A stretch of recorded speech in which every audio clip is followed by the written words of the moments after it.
வணக்கம். நீங்கள் தெரிந்து கொள்ள விரும்பிய மூலங்களிலிருந்து மிக முக்கியமான அறிவையும் ஆழமான கருத்துக்களையும் உங்களுக்கு வழங்கும் எங்களின் இந்த ஆய்வுக்கு வரவேற்கிறோம். வணக்கம். இன்னைக்கு நாம பார்க்க போறது ஒரு மிக ஆழமான பழமையான ஞான நூல், குரு கீதை. ஆமா, குறிப்பா சொல்லணும்னா சுவாமி சகஜானந்த தீர்த்தாவின் வழக்கங்களோட இருக்கிற முதல் 20 ஸ்லோகங்களை நம்ம பார்க்க போறோம். இது சும்மா ஸ்லோகங்களோட தொகுப்பு இல்ல. இல்ல. இது கைலாசமலையில நடக்கிற ஒரு தெய்வீக உரையாடல். ஆமாம், ஒரு பக்கம் பிரபஞ்சத்தோட தாய் பார்வதி தேவி, இன்னொரு பக்கம் ஆதி குருவான சிவபெருமான்.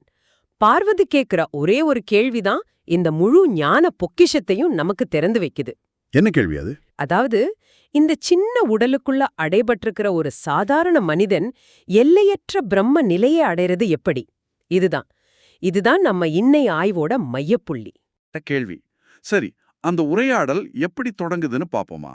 கைலாச மலையோட உச்சியில ஒரு தெய்வீகமான சூழல்ல பார்வதி தேவி சிவபெருமான அணுகுறாங்க. ஆனா அவங்க நேரா கேள்விக்கு போகல. முதல் ஸ்லோகம் அவங்க எப்படி அணுகுறாங்கன்னு காட்டுது. முழுமையான பக்தியோட, பணிவோட அவரை வணங்கி அதுக்கப்புறம் தான் தன் கேள்வியை கேக்குறாங்க. இது ஒரு முக்கியமான நுணுக்கம். ஞானத்துக்கான தேடல் அகங்காரத்தோட தொடங்காது, அது பணிவோட தான் தொடங்கும். சரியான மனநிலையோட சரியான குருவை அணுகும்போதுதான் ஞானத்தோட கதவுகள் திறக்கும்னு முதல் ஸ்லோகமே சொல்லுது. ஆமா. அதுக்கப்புறம் பார்வதி சிவபெருமான ஜகத்குருன்னு சொல்றாங்க. அதாவது உலகத்துக்கே குருன்னு அழைத்து தனக்கு குரு தீட்சை கொடுங்கன்னு கேக்குறாங்க. ஜகத்குரு, இந்த வார்த்தை ரொம்ப முக்கியம். ஆமா இல்லையா? குரு தத்துவம்ங்கிறது ஒரு குறிப்பிட்ட கலாச்சாரத்துக்கோ மதத்துக்கோ சொந்தமானதில்ல, அது பிரபஞ்சத்துக்கே பொதுவானதுங்கிறதை இது காட்டுது. சரிதான். அதுக்கப்புறம் தான் இந்த $1 மில்லியன் கேள்வி வருது 3வது ஸ்லோகத்துல. சுவாமி, இந்த ஊனக்கண்ணால் பார்க்கிற உடலை கொண்ட மனிதன் எந்த வழியை பின்பற்றி பிரம்ம நிலையை அடைய முடியும், என் மீது கருணை காட்டுங்கள் அப்படின்னு கேக்குறாங்க. ஒரு மனிதன் எப்படி எல்லையற்றவனா மாறுறது? இதுதான் ஆன்மீகத்தோட அடிப்படையான கேள்வி. ஆமா. இதுக்கு சிவபெருமானோட பதில் ரொம்ப சுவாரஸ்யமா இருக்கு. அவர் உடனே பதில் சொல்லல. இல்ல. முதல்ல பார்வதிய பாராட்டுறாரு. நீ என் ஸ்வரூபமாவே இருந்தாலும் இந்த கேள்விய உனக்காக கேட்கல, உலக நன்மைக்காக கேட்கறா. இதுக்கு முன்னாடி யாரும் இது மாதிரி ஒரு கேள்வியே கேட்டதில்ல அப்படின்னு சொல்றார். இங்க ஒரு ஆழமான உளவியல் இருக்கு.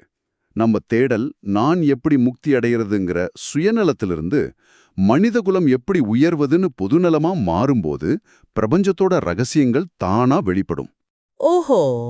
பார்வதியோட கேள்வி அந்த தன்மையில இறந்ததால சிவன் பதில் சொல்ல தயாராகிறார். இப்போதான் அந்த உரையாடலோட மிக முக்கியமான, ஒரு வகையில அதிர்ச்சிகரமான பதில் வருது. 5வது ஸ்லோகத்துல சிவன் அந்த ரகசியத்தை உடைக்கிறார். ஆமா, அவர் சொல்றார், 3 உலகங்களிலும் அடைவதற்கு மிக அரியதான அந்த உண்மையை கூறுகிறேன் கேள் அப்படின்னு சொல்லிட்டு கொஞ்சம் நிறுத்தி நிதானமா 2 தடவை அழுத்தி சொல்றார். குருவை தவிர வேறு பிரம்மம் இல்லை, இதுவே சத்தியம், இதுவே சத்தியம். ஒரு நிமிஷம், இத கொஞ்சம் விரிவா பாப்போம். குரு பிரம்மத்தை அடையும் வழின்னு சொல்லல. இல்ல, குருவே பிரம்மம் என்கிறார். இது ஒரு மிகப்பெரிய ஸ்டேட்மெண்ட். அப்படியென்றால் நாம புனிதமா நினைக்கிற வேதங்கள், சாஸ்திரங்கள், புராணங்கள், இதோட நிலை என்ன? மிகச்சரியான கேள்வி. அடுத்த சில ஸ்லோகங்கள்ல சிவன் அதுக்கான பதிலத்தான் தர்றார். அவர் என்ன சொல்றார்னா, வேதங்கள், சாஸ்திரங்கள், மந்திரங்கள், யந்திரங்கள்னு எல்லாமே உயர்ந்தவைதான். ஆனா சரியான குருவோட வழிகாட்டுதல் இல்லாம குழம்பிய மனநிலையில இருக்கிறவங்களுக்கு இதே புனித நூல்கள் தவறான புரிதலுக்கும் அகங்காரத்துக்கும் காரணமாயிடும். அதாவது ஒரு மருத்துவ கையேட்ட படிச்சுட்டு தனக்குத்தானே அறுவை சிகிச்சை செஞ்சுக்கிற மாதிரிங்களா? அருமையான ஓமை அதுதான். தகவல் மட்டுமே ஞானம் ஆகிடாது.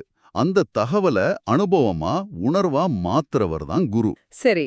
அவர் இல்லாம நூல்கள் வெறும் சொற்களோட குவியல். அதை இன்னும் ஒருபடி மேல கொண்டு போய் அடுத்த ஸ்லோகத்துல சிவன் சொல்றார், குரு தத்துவத்தை அறியாமல் செய்யப்படும் யாகங்கள், விரதங்கள், தவம், தானம், தீர்த்த யாத்திரை போன்றவை அனைத்தும் வீணானவையே. அவற்றை செய்பவர்கள் மூடர்கள். இது கேக்குறதுக்கு கொஞ்சம் கடுமையா இருக்கே. அப்போ இத்தனை நாளா மக்கள் செய்யற பூஜைகள், விரதங்கள், யாத்திரைகள் எல்லாமே வீணா? வீணுங்கிறத பலன் தராததுன்னு புரிஞ்சுக்கணும். ஒரு ஸ்போர்ட்ஸ் கோச்சிங் மாதிரி யோசிச்சு பாருங்க. ஈர்ச்சி உங்களை அடுத்த நிலைக்கு கொண்டு போகாது. சரிதான். இங்கே அந்த கோஸ் தான் குரு. அவர் தர்ற உள்ளார்ந்த புரிதல், அந்த குருத்தத்துவம் இல்லாம செய்யப்படுற வெளிப்புற செயல்கள் வெறும் இயந்திரத்தனமானவையாதான் முடியும். ஓகே, புரியுது. அப்படியானால் உண்மையான ஞானம் அல்லது உண்மையான ஆன்மீக பயிற்சிங்கிறது என்ன? அதுதான் 9வது ஸ்லோகம். குருவின் ஞானத்தால் ஆன்மாவைத் தவிர வேறு எதுவும் இல்லை என்ற நித்திய சத்தியம் வெளிப்படுகிறது. ஆன்மீகத்தோட இறுதி இலக்கு அத்வைத்தம். அதாவது அனைத்தும் ஒன்றேன்னு உணர்றது. ஆமாம், அந்த உணர்வை அடைகிறதுக்கான திறவுகோல் குருவோட ஞானம். அது நான்கிற அகங்காரத்தை அழிச்சு உள்ள இருக்கிற ஆன்மாவை வெளிச்சம் போட்டு காட்டுது. அப்போ குரு என்பவர் யார்? அவர் ஒரு நபரா அல்லது ஒரு தத்துவமா? அருமையான கேள்வி. 10வது ஸ்லோகம் குருங்கிற சொல்லுக்கே ஒரு அழகான விளக்கம் தருது.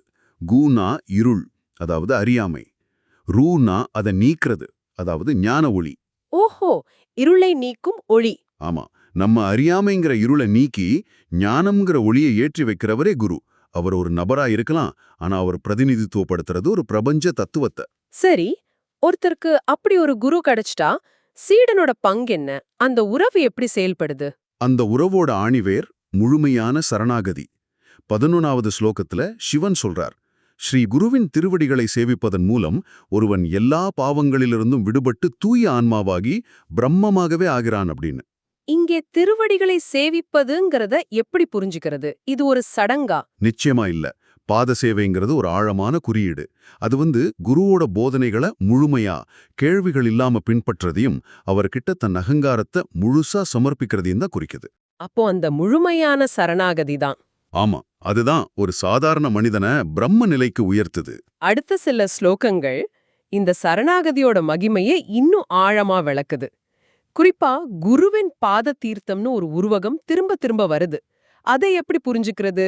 ஆமா, ஸ்லோகங்கள் 12லிருந்து 17 வரை இத பத்தி பேசுது. பாத தீர்த்தம்ங்கிறத குருவோட திருவடியை கழுவின நீரா மட்டும் பார்க்கக்கூடாது. அது குருவோட அருளையும் ஞானத்தையும் குறிக்கிற ஒரு சக்தி வாய்ந்த உருவகம்.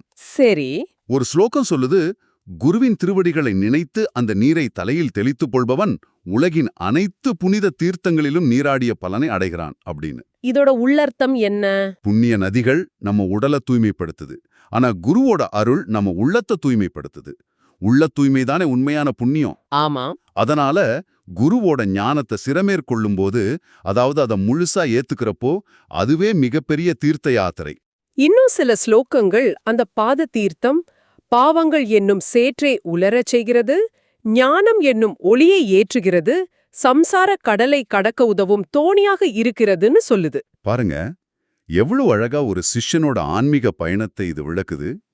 முதல்ல அது கடந்த கால கர்மாவோட சுமைய குறைக்குது, பாவங்களை குறைக்குது. ஆமா. ரெண்டாவதா நிகழ்காலத்துல ஞான ஒளியேற்றி வழிகாட்டுது. மூணாவதா எதிர்காலத்துல பிறவிச் சுழற்சியிலிருந்து, அதாவது சம்சாரத்திலிருந்து விடுவிக்குது. இன்னொரு ஸ்லோகத்துல குருவின் பாத தீர்த்தத்தை பருக வேண்டும்னு வருது. தலையில தெளிக்கிறதுக்கும் பருகிறதுக்கும் என்ன வித்தியாசம்? அருமையான கேள்வி. தலையில தெளிக்கிறதுங்கிறது அருளை ஏத்துக்கிறது, பருகுதல்ங்கிறது அதை உள்வாங்கி தன் வாழ்க்கையோட ஒரு பகுதியா மாத்திக்கிறது. ஓ, அப்போ அது அனுபவமா மாறணும். சரிதான். குருவோட போதனைகளை வெறும் அறிவா வச்சுக்காம அதை வாழ்க்கையோட அனுபவமா மாத்தும்போது தான் உண்மையான ஞானமும் பற்றற்ற நிலையும், அதாவது வைராகியமும் ஒருத்தருக்கு சித்திக்கும். அடுத்து வர்ற ஸ்லோகங்கள் இன்னும் ஒரு படி மேல போய் குரு இருக்கிற இடமே காசி, அவர் திருவடி நீரே கங்கை, அவரே விஸ்வநாதர்னு சொல்லுது. ஏன் இப்படிப்பட்ட தீவிரமான ஒப்பீடுகள்? ஏன்னா ஆன்மீக தேடல்ல இருக்கிற ஒருத்தருக்கு தேடலை வெளியில இருந்து உள்ளே திருப்புறது தான் குருவோட வேலை. சரி, புனித தலங்கள் எங்கோ தூரத்துல இல்ல, உனக்கு வழிகாட்டுற குரு கிட்டயே எல்லாமே இருக்கு. உண்மையான தீர்த்த யாத்திரைங்கிறது கிலோமீட்டர் கணக்குல போறதில்ல, குருவை நோக்கி ஆன்மீக ரீதியா முன்னேறி போறதுதான். அப்படிங்கறத உணர்த்தத்தான் இந்த ஒப்பீடுகள். கயா பிரயாகைன்னு சொல்றதும் அதுக்காகத்தானே? ஆமா, குருவோட அருள் ஒருத்தரோட எல்லா ஆன்மீக பசியையும் தீர்க்க வல்லதுங்கிறத இது காட்டுது. அவன் எப்படி நடந்துக்கணும்? இறுதி பகுதி அதுதான் விளக்குது. ஸ்லோகம் 18 ஒரு சுருக்கமான வழிகாட்டுதலை தருது. அது என்ன? குருவின் உருவத்தை எப்போதும் தியானிக்க வேண்டும், குருவின் பெயரை எப்போதும் ஜபிக்க வேண்டும், குருவின் கட்டளையை தவறாமல் நிறைவேற்ற வேண்டும், குருவை தவிர வேறு எதையும் நினைக்கக்கூடாது. குருவை தவிர வேற எதையும் நினைக்க கூடாது. இது நடைமுறைக்கு சாத்தியமா? இது ஒருமுகப்பட்ட கவனத்தோட, அதாவது ஃபோக்கஸோட முக்கியத்துவத்தை அழுத்தமா காட்டுது. நம்ம மனம் 100 திசையில சிதறும்போது நம்ம ஆற்றல் வீணாகுது. இங்க சொல்லப்படுறது உங்க எண்ணங்கள் எல்லாத்தோட அடித்தளத்திலையும் குருவோட போதனை இருக்கணுங்கிறது தான். நீங்க எந்த வேலை செஞ்சாலும் இத நான் குரு வழியா கத்துக்கிட்டேன், இத அவருக்காக செய்யறேங்கிற மனப்பான்மை இருக்கும்போது மனம் சிதறாது. அது ஒரு தீவிரமான பயிற்சி. அந்த பக்தி அல்லது கவனம் எப்படிப்பட்டதா இருக்கணும்னு ஒரு உவமை பயன்படுத்தப்பட்டிருக்கு. ஒரு பதிவிரதையான பெண் தன் கணவனை தவிர வேறு யாரையும் நினைக்காதது போல சிஷ்யன் எப்போதும் தன் குருவையே தியானிக்க வேண்டும். இந்த உவமையை இன்றைய காலகட்டத்துல எப்படி புரிஞ்சுக்கிறது? மிக முக்கியமான கேள்வி. இந்த ஓமைய அதோட காலச்சூழல்ல வச்சு பார்க்கணும்.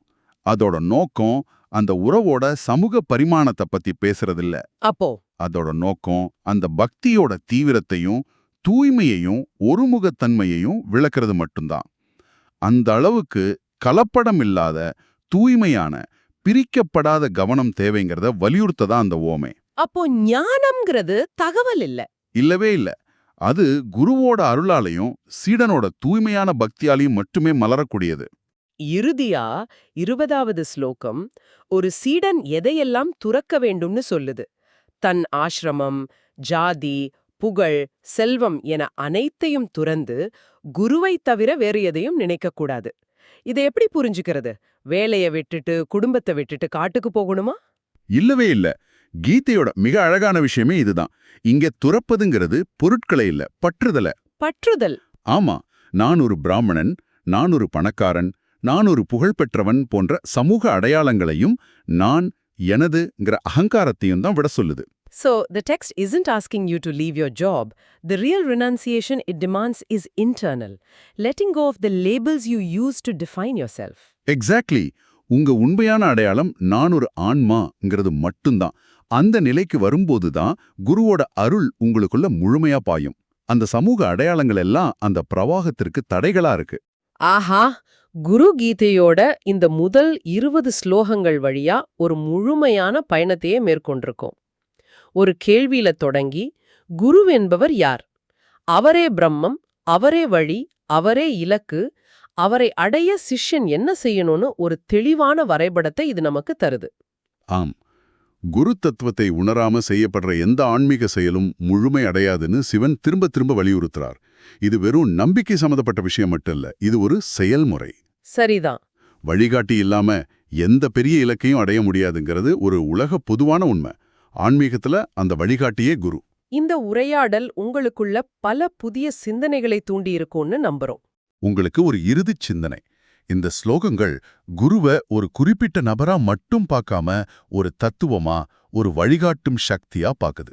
உங்க வாழ்க்கையில அந்த குருங்கிற வழிகாட்டும் சக்தி ஒரு ஆசிரியரா, ஒரு புத்தகமா, ஒரு நண்பரா, அல்லது ஒரு கடினமான அனுபவமா, எந்தெந்த வடிவங்கள்ல எந்தெந்த தருணங்கள்ல உங்களுக்கு வெளிப்பட்டிருக்குன்னு நீங்க எப்பதாவது சிந்திச்சதுண்டா?